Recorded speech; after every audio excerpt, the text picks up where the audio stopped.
What's up, everybody? You're watching Cardboard. Coach Neil. There you go. Thanks, Mike. Hey, what's up, YouTube? Welcome back to the channel. A buddy of mine pulled the trigger today on a big card. Big. I'm not going to go into the details. I'm not going to talk about the card. But he texted me today and told me he bought something big. So, of course, I had to call him, find out what it was. This card was, over 10 grand, which was surprising. I was blown away. I was also very impressed, a little intrigued, maybe a little bit jealous. But I know he also has been sending some stuff on consignment. He has been working. He's been talking about this card and this player for some time. I just didn't think he was going to go that high, but he said it called to him. He saw this listing. It was also on another website. He pulled the trigger on it this morning, and good for him. There's a lot of people that are doing that. A lot of people are taking some of their cards, whatever that card is, whatever that price is. The big card, big for some people is 10,000. Well, actually, 10,000 is probably big for everybody. It's definitely big for me.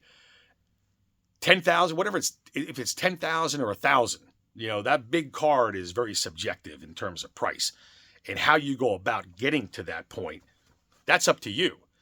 I'm not for or against it. It's just certainly intriguing hearing about it, because in a way it's almost like you're making a trade. You're trading in some of your stuff for something else.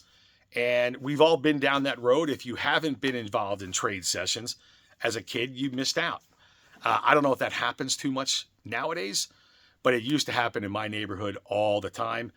As a matter of fact, I've made baseball card trades with a couple of pretty important people in politics way, way back in the day. But that's another story. So people are talking about consolidating into a bigger card. It seems to be the thing. People are looking for that big card, that GRAIL card. And I know a number of my YouTube buddies that are going to Strongsville. They're doing the same thing. I wouldn't have announced that, fellas. I would take all those videos you made and delete them, because those dealers are probably chomping at the bit right now, knowing these players are hot right now. And the market is hot as well. So, you kind of got to pay what you got to pay. This is probably a video.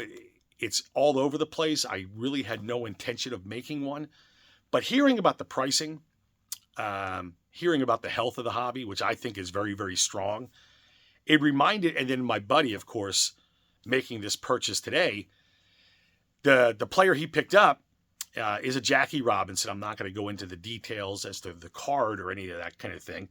But Jackie Robinson is one of those players that I've talked about for 20, 30 years, that he is one of the 10 to 20 guys that should continue to go up. Now, I've never envisioned pricing to be where it is now.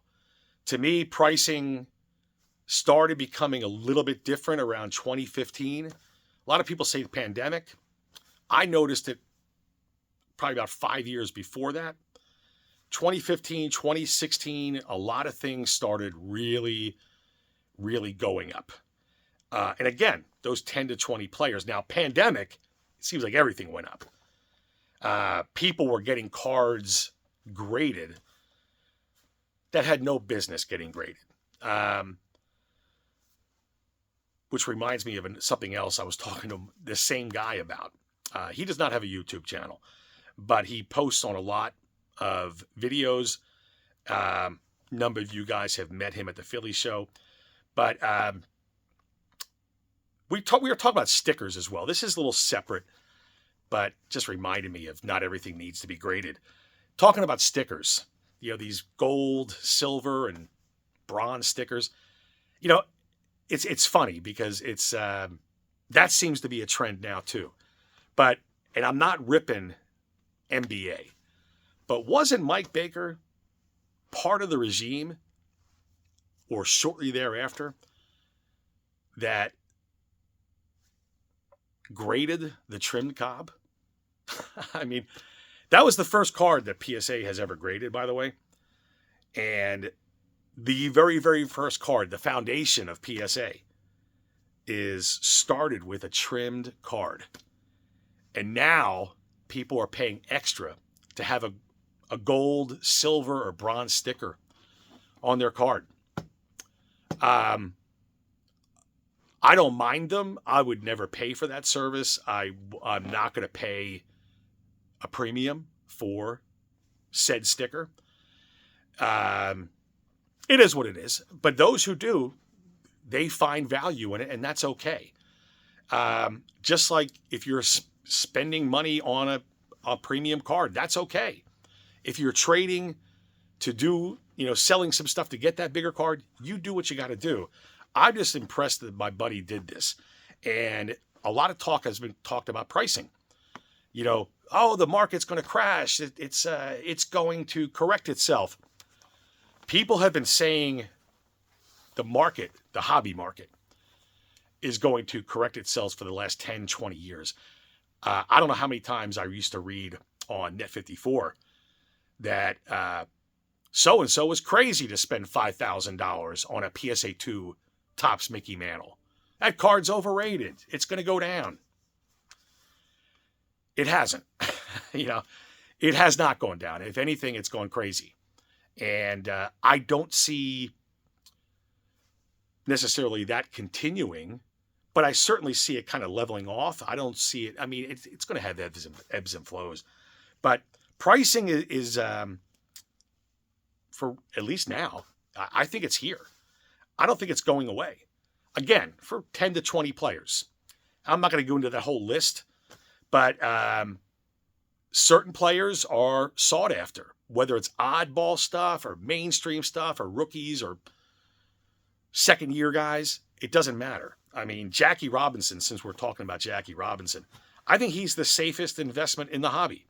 I really do believe that, among others, but Jackie's probably number one. People want to buy a 56. The price is getting a little bit high. Well, I think it's going to continue. And I don't think it's going to go down. So if you want to get a Jackie, go out and buy one. And then figure out your budget for the remaining part. Stuff like that. I don't know if this video makes sense. If you're still watching this, I appreciate it. But every video needs a card. I'm going to show two. I'll start with this one. I said not everything needs to be graded. This is a 68 Richie Allen PSA 3. Now, I'm assuming this costs more than $5 to get graded because I bought this for $5 a few months back at a card show. I didn't see the grade. I just asked to see it. And I saw the 3, and my first thought was, why was that graded? I said, how much? And he said, how about $5? I said, yeah, I can do that. I mean, who's not going to buy that for $5? I would have bought this raw for $5. This is perfect in a top loader. I'm not going to take it out of this, but not everything needs to be graded, and not everything needs to be stickered. Your eye appeal is that's nothing new either. So, and then the other thing, just a cool card of the Hammer, 1976 Magnavox, Hank Aaron, playing days. It's cool with the Brewers. These things are cheap. Things are affordable.